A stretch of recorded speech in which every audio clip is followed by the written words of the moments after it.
Okay, this is it, huh? That's Watch where you walk, baby. This is not where the murder happened. The murder happened about 200 yards right there. We're going over in a minute. But this is where that road runs through the pasture where I'm parked. Yep. That was the old Fort Worth, Fort Belknap military road. Right there. Yes, sir.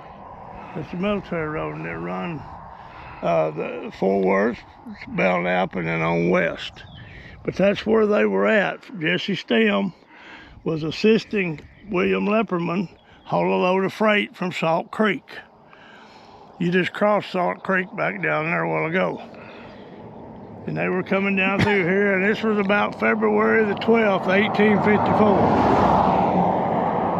And William was hauling the freight from Salt Creek to Fort Belknap. Jesse had property out by Fort Griffin. He had retired being an Indian agent, and he is a property owner. And he told Mr. Lepperman he would assist him to haul that freight. He'd ride with him. So they were coming down this Fort Worth military road and broke down. And they broke down about, poor 200 yards over there. Back then, there was no mesquite. We got all this country cleared off now out here, but there was no mesquite. They were a little off the road a little ways, but they broke down the wagon and they got attacked by 2 Kickapoo renegade Indians that were escaped from a reservation, I think on the Pease River. I'm not sure. But they were murdered, and for years they called that hill and this hill over here on the left, they call this Stem's Gap through here.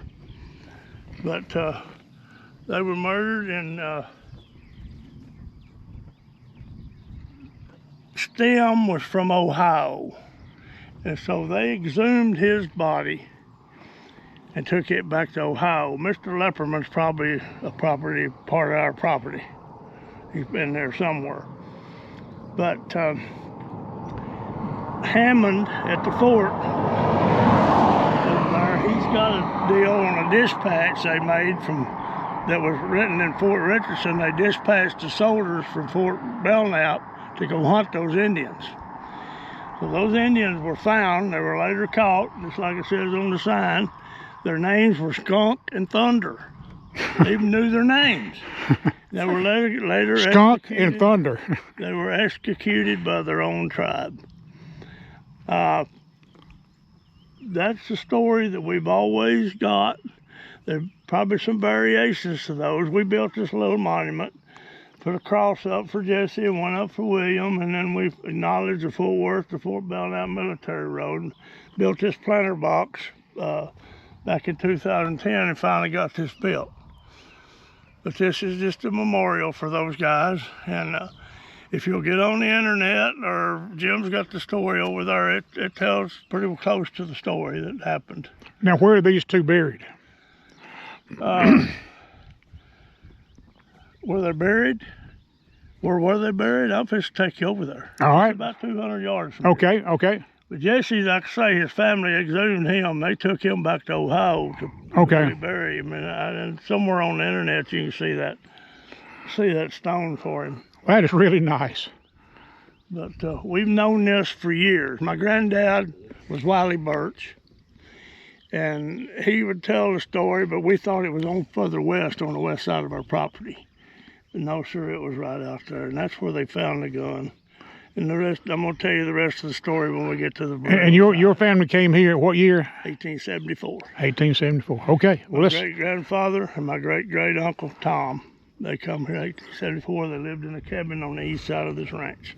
Okay, so we're going to ride up the... We're going right over here at this cabin. Okay. You got a short ride.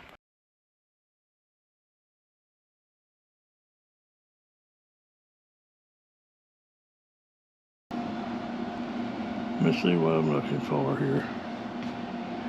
Okay. In 2010, we had sowed this field in wheat.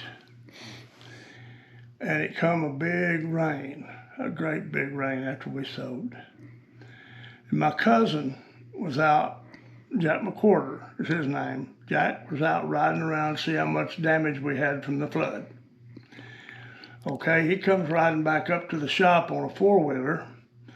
He said, we've had a lot of damage on the wheat, but said, I gotta show you something. So he reaches behind him on the four-wheeler. He comes out, come on. I know, I'm the same way. It never does what I want it to do. Okay, he reaches behind him on the four-wheeler and pulls out this is a harness bradder. It looks like a notary stamp, but it's a bradder for harness. They carried them in freight wagons to repair harness when they broke. Okay, he smiles a little bigger and comes around with this breech of this old double-barrel shotgun. Okay, you'll look close at this double-barrel shotgun. One barrel is pulled back to be shot. One barrel is shot. Oh, God. That tells you it was in action at some time or another. Yeah. Okay, I had a gun collector here in Graham take this breech and told him the deal that belonged to Jesse Stem. He was a retired Indian agent for the government. And they got to looking, and this is an old 1850 model double barrel. So I forget the gauge on it. I wanted to say something like a 50 caliber. It was a big one. But he said there was 10,000 of them made in England for Winchester for the U.S. government. Him being an Indian agent, he qualified for one of these guns. So we pretty sure, 99.95% sure that was Stem's gun. And the real thing that seals the deal to me is this harness bradder found in the same location that was probably in that toolbox on that wagon. Jim looked up that harness bradder, and it was made about 1840. Was it really? Yes, sir. Yes, sir. And like I say, I'd always heard that they got killed on the west side of the ranch here, but let me step out here and I'm going to show you right where it is. Okay. I point to this oak tree right here. Mm-hmm.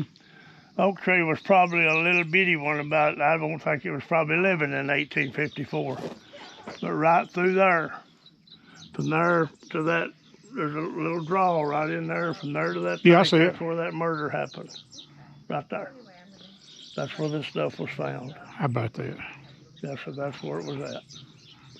And I am so gut sure that is about as true a story as there are about any of these Indian battles. Have you been up in there with a metal detector trying to? Yes, sir. We found just a few more little things in there, but not much. Shannon's wanting to run a scanner in there, see if Mr. Lepperman might still be buried there. But they buried both of them out here. They did? Yes, sir. Yes, sir. But they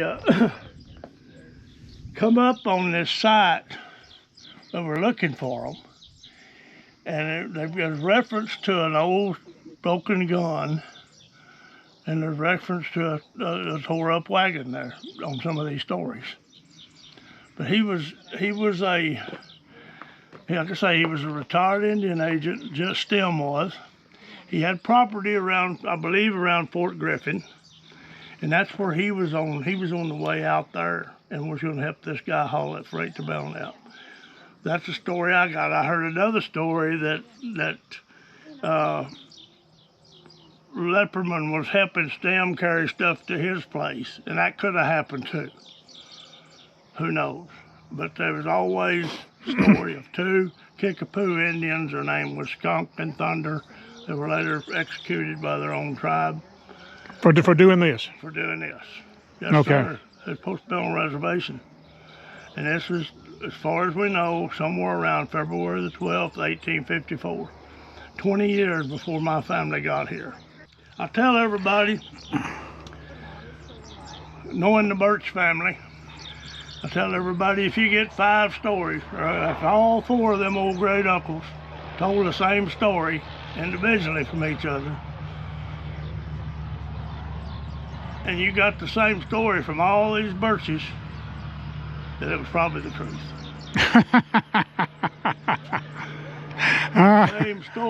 Same story of Jesse and Frank James staying the night with great-grandfather Frank and great-great-uncle TJ. Yeah. On the west side of the property, east side of the property, there's an old cabin site over there. We know where it is. The story is these two riders come up, and at that time they had a camp over there. They had a little cabin built, a little dugout or whatever built. And I'm sure they see a firelight, they go camp with somebody. Nobody asked questions back then. They just let them stay the night. So they spent the night, these two guys did. One of them, the older one, when they saddled up the next morning, said, "You boys have sure been hospitable to us." Said, "My name's Frank, and this is my little brother Jesse." And old Grandpa said, "Well, said, my name's Frank." Said, "This is my brother Tom." And that's one of those stories that was told consistently by those uncles to be the same thing. How about that? Have they been proven to have come through this area? They had a sister living in Archer City. Oh, okay. And being a traveled road was the Fort Worth, Fort Belknap Military Road. Everybody used it. And on horseback. It was a travel road. Well, it makes sense, doesn't it? And this was 20 years after the fort, everything. I've checked dates and everything, and all consistency, they were here. How about that? Here. Somebody made the comment and said, "Yeah, those Burches, they still outlaws on that place." Well, they didn't ever say what their business was, but said they did tell Frank and my grandpa and them that they were headed back to Missouri to see their mama. Did they really? Yes, sir. That was a story I got from everybody. That sounds good. Well, Dorman Hollow is a dear friend of mine and a dear good historian around here. And he tries to get it right the first time. And he confided in me that I don't know how to say it, but agreed with me that was probably a true story. That's good. And I love to tell it because those little uncles that I knew were dear to me, and I trust them. Well, Mr. Burch, I appreciate it very, very, very, very, very much. Glad I ran into you this morning at the museum. The Old West was full of real people and real stories.